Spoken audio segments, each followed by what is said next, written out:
namanya mendalami. Terus semakin dalam kita mempelajari ajaran agama Islam. Semakin dalam maka iman kita semakin kuat dan meningkat, insya Allah. Maka Bapak dan Ibu ya, insya Allah.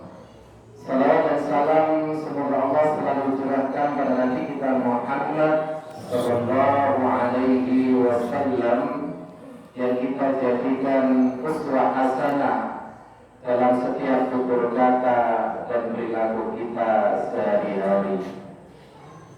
Bapak dan Ibu, di dalam surah Al-Hajj Allah mengatakan kepada kita bahwa bulan-bulan haji itu tertentu. Al-Hajju Ashhurun Ma'lumat. Haji itu bulan-bulannya tertentu. Kalau kita hitung pemberangkatan jamaah haji Ponorogo kloter 10 dan 11 itu ada di bulan Dzulqa'dah. Kemudian kloter 44 jamaah haji Ponorogo ada di akhir bulan Dzulqa'dah. Terus kemarin kloter berapa ya? 86 kalau tidak salah gelombang terakhir itu jamaah haji Ponorogo ada yang berangkat lagi, itu ada di bulan Dzulhijjah.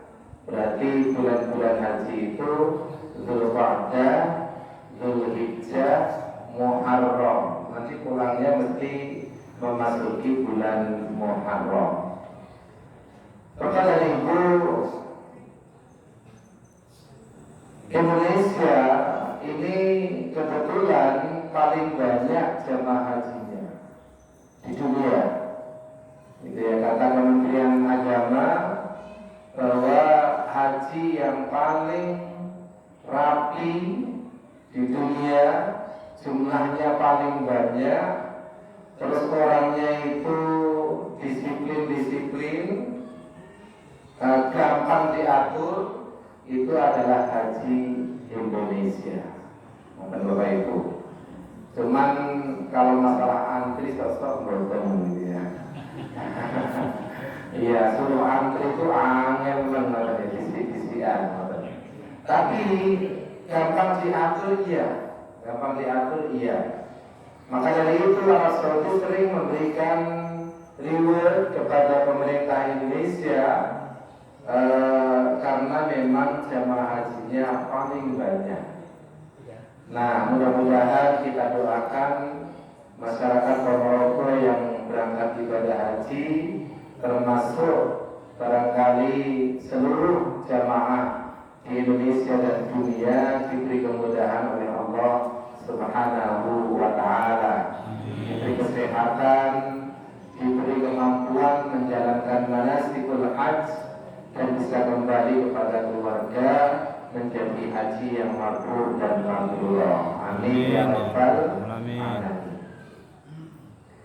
Kemudian di samping itu bulan Dzulhijjah itu yang dikenal dengan bulan haji itu juga disebut dengan bulan kurban. Nah, jadi ada ibadah haji, ada ibadah kurban. Dan kata kurban itu ada 3 istilah yang menyertainya. Yang pertama adalah al-udhiyah, jam'un min dha'iyah. Al-udhiyah itu jamak dari dha'iyah. Kemudian membentuk kata al-adha. Maka dari itu ada istilah Idul Adha. Dha'iyah itu artinya hewan sembelihan.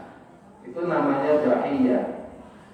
Nah, kalau itu disebut dengan hewan sembelihan, kemudian Rasulullah SAW mencontohkan kita hewan-hewan yang sembelihan itu diantaranya kambing. Kemudian sejenis dari kambing kira-kira apa? Domba, biri-biri gitu ya. Itu sejenis. Kalau orang kijang, itu sejenis. Kemudian yang lainnya Rasulullah juga mencontohkan baqarah, sapi. Sejenis dengan sapi adalah kerbau. Masa nggih? Bapak Ibu nggih? Cuman jarang gitu ya, di Indonesia jarang. Kemudian yang ketiga adalah unta. Saya sering mendengar ada beberapa pendapat bagaimana kalau kurbannya itu ayam, mentok, bebek. Oh ternyata itu memang tidak dicontohkan oleh Rasulullah Shallallahu Alaihi Wasallam. Maka itu bukan termasuk bagian dari kurban hewan yang disembelih.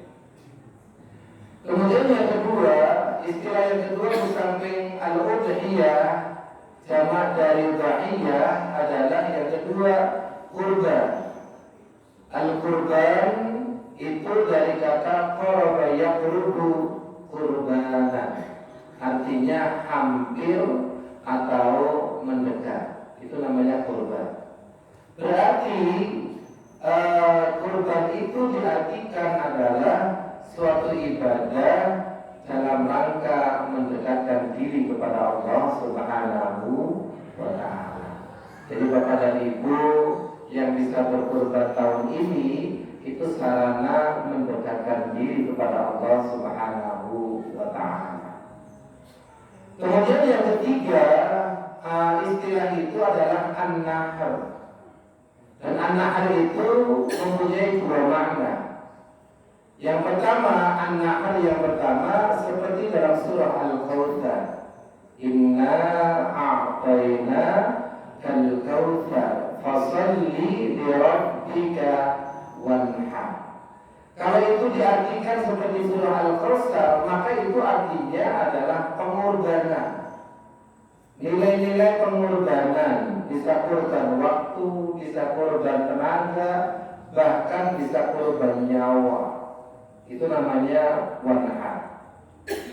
Kenapa demikian? Karena surah Al-Kautsar itu turun di Mekah, sedangkan perintah menyembelih hewan kurban itu turun di Madinah. Kemudian Rasulullah SAW membiasakan dengan kata an-nahr yang disebut dengan makna kedua, yaitu menyembelih. Itu namanya an-nahr. Maka hari di mana Rasulullah mengawali menyembelih, maka hari itu disebut dengan Yaumun Nahri. Jadi Bapak Ibu, ada 4 hari kita disuruh untuk menyembelih hewan kurban. Selain hari itu tidak boleh. 4 hari itu apa?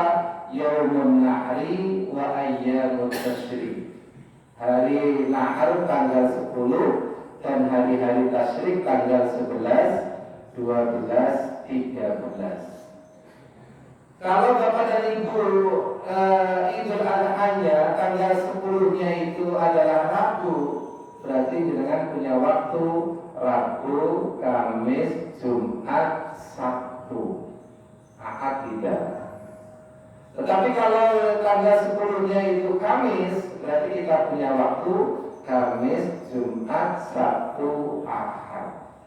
Jadi kalau dengan sholat Idul Adha-nya hari Rabu, kalau berkurban jangan melebihi hari Sabtu. Karena selain itu bukan kurban lagi. Dan kurban itu diawali waktunya yaitu setelah sholat Idul Adha. Ada sahabat Rasulullah memberitahukan kepada Rasulullah bahwa dia telah memakan daging dengan hewan kurbannya, tapi dilaksanakannya sebelum sholat Idul Adha. Maka kemudian Rasulullah datangkan lagi hewan kambingmu. Artinya yang tadi menyembelih sebelum Idul Adha itu bukan kurban, tapi kurbannya setelah sholat Idul Adha. Hati-hati Bapak dan Ibu kalau ada saudara kita ikut patungan hari Rabu, sedangkan sholatnya hari Kamis, gitu ya. Maka itu bukan kurban namanya, itu sedekah. karena dia belum sholat Idul Adha. Terus bagaimana caranya? Saya pernah ditanya, di radio itu juga pernah ditanya. Caranya adalah jenengan sholat hari Rabu, nah, gitu ya, biar bisa kurban hari Rabu. Atau kalau enggak, jenengan tetap sholat di hari Kamis, yang hari Rabu tadi ditarik patungannya, digeser kepada hari Kamis, gitu. Kalau nggak bisa begitu, meminta kepada takmir supaya menyembelih hari Kamis. Kan gitu ya Bapak Ibu ya. Kalau enggak, maka patungan tadi bukan kurban Bapak dan Ibu, tapi itu sedekah biasa. Karena Rasulullah menandai, memberitahukan kepada kita belum waktunya kalau belum sholat Idul Adha. Itu yang disebut dengan an-nahar. Bapak dan Ibu yang saya hormati, berkurban dengan menyembelih hewan kurban itu adalah nampak jelas mengikuti uswah Nabi Ibrahim alaihi salam. Maka dari itu dengan tahiyat itu loh, doanya kan selalu Allahumma sholli ala Muhammad wa ali Muhammad kama shallaita ala Ibrahim wa ali Ibrahim. Coba Bapak Ibu rasakan, kenapa Rasulullah menyuruh kita bersalawat kepada Nabi Ibrahim? Karena hampir ajaran Nabi Muhammad itu nampak jelas dari Nabi Ibrahim alaihi salam.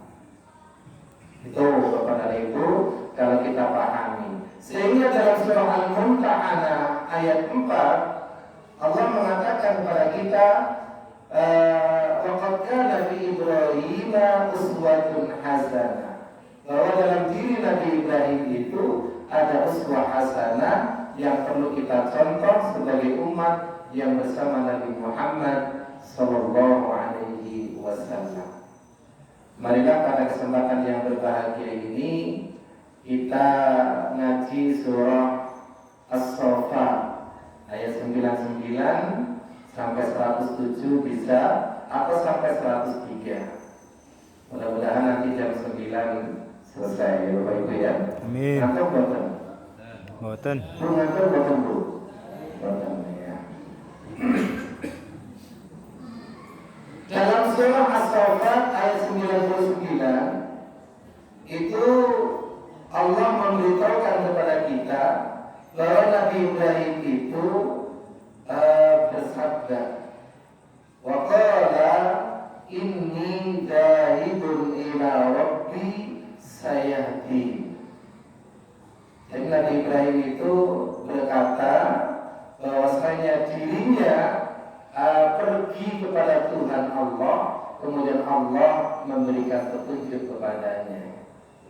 Kenapa Bapak dan Ibu Nabi Ibrahim itu pergi ke Tuhan Allah? Kalau dalam bahasa kita, Nabi Ibrahim itu mencari